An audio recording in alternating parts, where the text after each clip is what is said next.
آج ہم ناکام کیوں ہیں؟ آج ہماری مذہبی تنظیمیں اور جماعتیں ناکام کیوں ہیں؟ آج کیوں گلگت بلتستان کے الیکشن میں ان کو منہ کی کھانی پڑی؟ کم نام لیا انہوں نے امام حسین کا وہاں پہ، کم نام لیا انہوں نے رہبر معظم کا، کم کوشش کی انہوں نے مکتب کے نام پہ، مذہب کے نام پہ، دین کے کارڈ کے نام پہ لوگوں سے ووٹ دیا جائے۔ لیکن کیوں گلگت بلتستان کے مومنین نے ان کو، وہ گلگت بلتستان جہاں آپ کو پتہ یونٹی کتنی ہے، اتحاد کتنا ہے، کیونکہ اگر ہم موسمی پرندوں کی طرح وہاں جائیں گے، پورا سال ان لوگوں کو نہیں دیکھیں گے، ان کی مشکلات کو نہیں دیکھیں گے۔ پہلے مذہبی تنظیموں میں شہید ڈاکٹر محمد علی نقوی، شہید عارف حسین الحسینی، یا اور کراچی کے بڑے بڑے شہداء جن کی قبریں آج کراچی کے قبرستانوں میں ہیں، کبھی ان شہداء کی قبروں پہ بھی جایا کریں، وہ نظریاتی تھے، وہ بیسڈ آن آئیڈیالوجی تھی۔ ہاں بھائی سیٹ دے رہے ہیں، 2 کروڑ دو تو آپ کو سیٹ دیں گے۔ آج سیاسی پارٹیاں جب سیٹ دیتی ہیں، اس وقت کا جو ریٹ ہے وہ ایم این اے کا کم از کم 20 سے 25 کروڑ ہے، کہ اگر آپ نے ایم این اے کی سیٹ دینی ہے، 20 کروڑ آپ دو گے تو آپ کو سیٹ ملے گی۔ مطلب جو 20 کروڑ دے کے سیٹ لے رہا ہے وہ آگے کتنا کمائے گا، یہ آپ سوچیں۔ ایم پی اے ہے تو 7 کروڑ 8 کروڑ میں یہ سیٹیں بیچی جاتی ہیں، پھر کہتے ہیں یہ پارٹی فنڈ ہے، یہ پارٹی میں جائے گا، بھائی ہم پارٹی پہ خرچ کریں گے، پھر الیکشن پہ کتنا خرچ۔ یہ کون سی سوچ ہے؟ یہ سیکولر سوچ، یہ نظام شیطان کی سوچ۔ جو ایون جو اچھی سیاسی پارٹیاں ہیں وہ آئیڈیالوجی بیس ہوتی ہیں، وہ دیکھتی ہیں کون سا ورکر پارٹی کے آئیڈیالوجی پہ چل رہا ہے، کس نے کتنی محنت کی ہے تاکہ ہم اسے سیٹ دیں۔ پہلے ہماری مذہبی سیاسی جماعتوں میں یہی ہوتا تھا کہ وہ اپنے آئیڈیالوجی والے ورکر کو سیٹ دیتے تھے۔ پارٹی میں الیکشن بھی ہوتے تھے، عہدوں پہ ان لوگوں کو لایا جاتا تھا جن کی آئیڈیالوجی ہوتی تھی۔ یہ جو آپ کی آئی ایس او، آپ کی آئی او، یہ تنظیمیں بنائی کیوں گئی؟ 1970 میں 72 میں جن تنظیموں کی بنیادیں رکھی، اسٹوڈنٹ تھے، پھر پہلے اسٹوڈنٹ تو آئی ایس او، پھر جب بیچلر کر لیا، ماسٹر کر لیا، پھر آئی او میں جاتے تھے، کیونکہ اب اسٹوڈنٹ نہیں رہے، اب صاحب ڈگری بنے، پھر ایک دوسری تنظیم تھی آئی او میں جاتے تھے۔ یہ ساری تنظیمیں آپس میں جڑی ہوتی تھی، بہرحال اس اختلافات میں نہیں جا رہا، لیکن آئیڈیالوجی بنائی جاتی تھی، فکر بنائی جاتی تھی، پھر صاحب آئیڈیالوجی، صاحب کردار، صاحب تقوی شخص کو سیٹ دیتے تھے جو لوگوں کے بیچ میں قد و قامت رکھتا تھا۔ مؤمنین مال و دولت کو نہیں دیکھتے، مؤمنین اگر اہل ایمان ہیں تو آئیڈیالوجی کو دیکھیں گے، فکر کو دیکھیں گے۔ لیکن آج جن سیاسی پارٹیوں کو منہ کی کھانی پڑی، ان سیاسی جماعتوں کو 5 منٹ ایک تو شرم آنی چاہیے کہ آپ ایک شیعہ اکثریت کے علاقے میں آپ سیٹ نہیں جیت رہے ہو، پھر آپ مختلف باتیں کرو کہ دھاندلی ہو گئی، یہ ہو گئی۔ بھائی جو دھاندلی پچھلے الیکشن میں ہوئی تھی ایک سیاسی پارٹی کے ساتھ، اس سے زیادہ تو نہیں ہوئی ہوگی نا، پھر بھی مختلف نشانات دے کے انہوں نے کچھ سیٹیں نکال تو لی نا۔ ایک علاقہ اگر 80% آپ کا ہے، کتنا کوئی دھاندلی کرے گا؟ دھاندلی ہوتی ہے 10,000 ووٹ کی، 15,000 ووٹ کی، 5,000 ووٹ کی، 3,000 ووٹ کی۔ ایک بندے کو اگر سارے 1 لاکھ لوگ 1 لاکھ ووٹ ہی دے تو وہ کتنی دھاندلی کرے گا؟ دھاندلی کا بھی ایک معیار ہوتا ہے نا۔ آپ دودھ میں بھی پانی ملا تو ایسا تھوڑی ہے پانی پانی ہو، دودھ کچھ تو دودھ ہوتا ہے، دودھ کا رنگ تو نظر آتا ہے۔ کیوں آپ لوگوں کو ووٹ نہیں پڑ رہے؟ کیونکہ آپ نے وہی فکر شیطان کو اپنایا، نظام کفر کو اپنایا، وہی سیکولر نظام کو اپنایا۔ ایسے ایسے لوگوں کو انہوں نے سیٹ دی گلگت بلتستان میں، جو مالدار تھے، جو پرانے راجہ مہاراجہ تھے، جو پرانی پارٹیوں کے ساتھ منسلک تھے، جنہوں نے پیسے دیے۔ اب لوگوں میں نارضایتی تھی، لوگ کہتے ہیں آپ کسے دے رہے ہو؟ ایک ورکر، ایک آئیڈیالوجی والا، ایک نظریے والا جوان شخص ہے، آپ اسے نہیں دے رہے ہو۔ اور وہیں پہ کم از کم ایم ڈبلیو ایم نے ایک سیٹ جیتی، تو اس سے پتہ چلتا ہے کہ لوگوں کا رجحان کس کی طرف ہے۔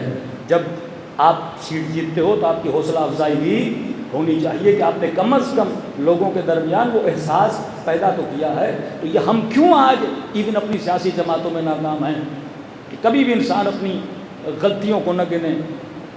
ہمیشہ جب ناکامی ہو تو انسان کو غور و فکر کرنا چاہیے کہ لوگ، عوام علماء سے دور کیوں جا رہی ہے، یا جو اس قوم کے نام نہاد رہبر ہیں لوگ ان سے دور کیوں جا رہے ہیں۔ یہ دوری جب آ جاتی ہے تو انسان کو سوچنا چاہیے یقیناً میری ذات پہ کیا ہے، کوئی نہ کوئی غلطی پائی جاتی ہے۔ ایران میں بھی انقلاب آیا، خمینی کے زمانے میں، آغا خمینی کے زمانے میں بہت لوگ نہ خمینی کے قریب ہوتے تھے، اگر رہبر کے زمانے میں اتنی سازشیں ہوئیں لوگوں میں، اور اگر رہبر میں کافی فاصلہ آ چکا تھا، لیکن انہوں نے محنتیں، زحمتیں، لوگوں کو شعور دینا نہیں چھوڑا۔ کہ بھائی اگر مہنگائی ہے تو سینکشن کی وجہ سے، اگر مسائل ہیں تو اس چیز کی وجہ سے ہیں. وہ بار بار اپنے لوگوں کو آگاہ کرتے تھے، لیکن خامنہ یہ بولتے نہیں میں چھوڑ دیتا ہوں، جو میرے لیے سوچتے ہیں سوچتے رہیں، مجھے کوئی پرواہ نہیں ہے. کتنے آغا خامنہ کا آج لوگ دیکھنے کے لیے وہ قوم ترس گئی ہے کہ اس مرد مجاہد، یہ نورانی چہرہ ہمیں نظر آتا تھا جس کی ہم قدر نہیں کرتے تھے. اب نظر ہر ہفتے آتے تھے لوگوں سے بات کرتے تھے، 15 دن میں آتے تھے لوگوں سے بات کرتے تھے. رہبر کا عوام کے ساتھ کنیکشن کٹا نہیں تھا، عوام کے ساتھ کنیکشن کیا تھا؟ ملا ہوا تھا. آج ہم کیوں پیچھے ہیں؟ ایک تو ہم نے وہ کنیکشن لوگوں کے ساتھ، جوانوں کے ساتھ، قوموں کے ساتھ مٹا دیا. آج ایک خطیب کو لوگ زیادہ جانتے ہیں، قوم کے رہبروں کو لوگ اتنا نہیں جانتے، کیونکہ ہم لوگوں کے درمیان نہیں آتے ہیں، ہم لوگوں سے بات نہیں کرتے. پھر ہم نے اپنی پارٹیوں میں وہی روش اپنائی ہوئی ہے جو روش ایک دنیا دار سیکولر پارٹیوں کی روش ہے کہ پیسے کے زور پہ سیٹ دو. آج عہدے بھی اسی طرح بانٹے جاتے ہیں. آج جو سندھ کے اندر، پنجاب کے اندر سیاسی پارٹیوں میں جو الیکشن ہوتے ہیں، جو حال آپ جا کے دیکھیں، ان پارٹیوں کے لوگوں سے جا کے پوچھیں کہ مولانا علمان الحفیظ ہے. آج ایک بندے نے صدر بننا ہے کسی پارٹی کا تو بس ووٹ ہی چلتا ہے. فلاں غریب کو کہتے ہیں ہمیں ووٹ دو تو تمہارے گاؤں میں نلکا لگا دیں گے، تمہارا گھر بنا کے تجھے دے دیں گے، فلاں راشن تمہیں دے دیں گے، تمہارے بیٹے کی شادی کرا دیں گے. غربت اتنی ہے، پیسے کے زور پہ ووٹ خریدا جا رہا ہے. حسین کی نہضت میں پیسے کی بنیاد پہ نہیں، فکر کی بنیاد پہ لوگوں کو چنا جاتا ہے، رنگ و نسل کی بنیاد پہ نہیں، یہاں فکر کی بنیاد پہ چلتے ہیں. تو یہ ناکامیاں، وہ صوبہ جہاں کبھی الیکشن ہوئے تھے 90s میں، کتنی سیٹیں آپ کے شیعوں نے اٹھائی تھیں. آج مقام افسوس ہے کہ الیکشن ہو، دو ہماری پارٹیاں وہاں پر ہوں، ایک تو شیعوں سے لڑ رہا ہے، دوسرا یہ کہ صرف ایک سیٹ وہاں پہ اٹھائی جائے. یہ ناکامی ہے کہ ہم نے اپنی قوم کو اپنے آپ سے کیا کر دیا؟ دور کر دیا. کیوں کہ اگر حسینی فکر پہ نہیں چلو گے، خدا نہ دنیا میں کامیابی دے گا نہ آخرت میں کامیابی دے گا. صلوات پڑھے محمد و آل محمد.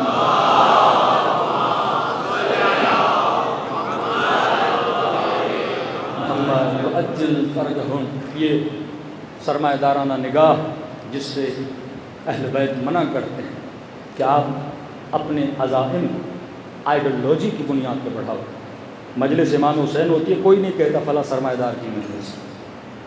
مجلس کا اصول ہے کسی کے پاس 100 روپیہ بھی ہے وہ حسین کی مجلس میں دے، 200 روپیے بھی ہیں حسین کی مجلس میں دے.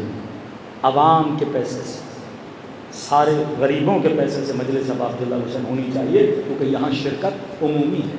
یہ اختیار کسی خاص انسان کے پاس نہیں ہونا چاہیے کہ ہم پارٹیاں، ہم ممبر کن کے حوالے کر دیں؟ سرمایہ دار کے طبقے حوالے کر دیں. سرمایہ دار جب سرمایہ دار ہوتا ہے اس کے اندر خود کئی عیب ہوتے ہیں. ریاکاری کا عیب ہوتا ہے، اپنی منمانی کا عیب ہوتا ہے. آج آپ 40 امام حسین پہ جاتے ہیں، آج حج پہ بھی جاؤ تو تقسیم ہے کہ یہ A category, B category, C category. Arafat میں بھی جاؤ گے، جو ایک کیٹیگری والے ہیں ان کے عرفات میں بوفے لگا ہوتا ہے. یہ جو بیچارے 400 کبھی 300 سنتے ہو گرمی میں بیچارے دنیا سے چلے، وہ لوگ تھے جن کو پانی نہیں مل رہا تھا. لیکن جب 40 امام حسین پہ جاتے ہو، قافلے تو بناتے اے بی، وہ ہوٹلوں کا بناتے ہیں نا، لیکن امام حسین کبھی اے بی نہیں بناتے. آپ نجف سے پیدل چلتے ہو کربلا، کسی موقع پہ نہیں لکھا ہوتا یہ امیروں کے لیے ہے، یہ غریبوں کے لیے ہے. سب کے لیے برابری ہوتی ہے. کویتی کتنے امیر ہیں لیکن کبھی سنا کوئی کویتی کہے ہمارا موقع ہے تم نہیں آؤ گے؟ نہیں. کہا یہ حسین کے چاہنے والوں کا موقع ہے. امیر بھی ہو تو وہیں بیٹھے، غریب بھی ہو تو وہیں بیٹھے. فرش ازا کا کانسیپٹ کیا ہے؟ ڈاکٹر ہو، جج ہو، بڑی سی بڑی پوسٹ کا بندہ ہو، کہاں پہ آ کے بیٹھتا ہے؟ فرش ازا پہ. یہاں خاص کرسیاں نہیں لگائی جاتی، لگائی گئی ہیں تو بوڑھے بزرگوں کے لیے لگائی جاتی. یہ نہیں کہ جناب یہ VIP لوگوں کے لیے، نہیں. کہ حسین خاکساری سکھاتا ہے، حسین ایک رنگ میں ڈھلنا سکھاتا ہے. کربلا عجیب ہے، کالے رنگ کا جناب جون بھی ہے، 6 مہینے کا علی اکبر بھی ہے، 14 سال کا قاسم بھی ہے، 6 مہینے کا علی اصغر بھی ہے، 14 سال کا قاسم بھی ہے، 18 سال کا علی اکبر بھی ہے. سنی العقیدہ جناب زہیر بھی ہے، مسیح العقیدہ جناب وہب کلبی بھی ہے. رنگ کو دیکھا جائے امام نے جمع کیا، عقیدوں کو دیکھا جائے امام نے جمع کیا، یہ بتانے کے لیے کہ حسین کا فرش ازا اقوام عالم کے لیے ہے. کیونکہ یہ دعوت عام ہے، سب کو امام حسین بلاتے ہیں تاکہ فرزند زہرا کے پرچم کے نیچے جمع ہو جائیں.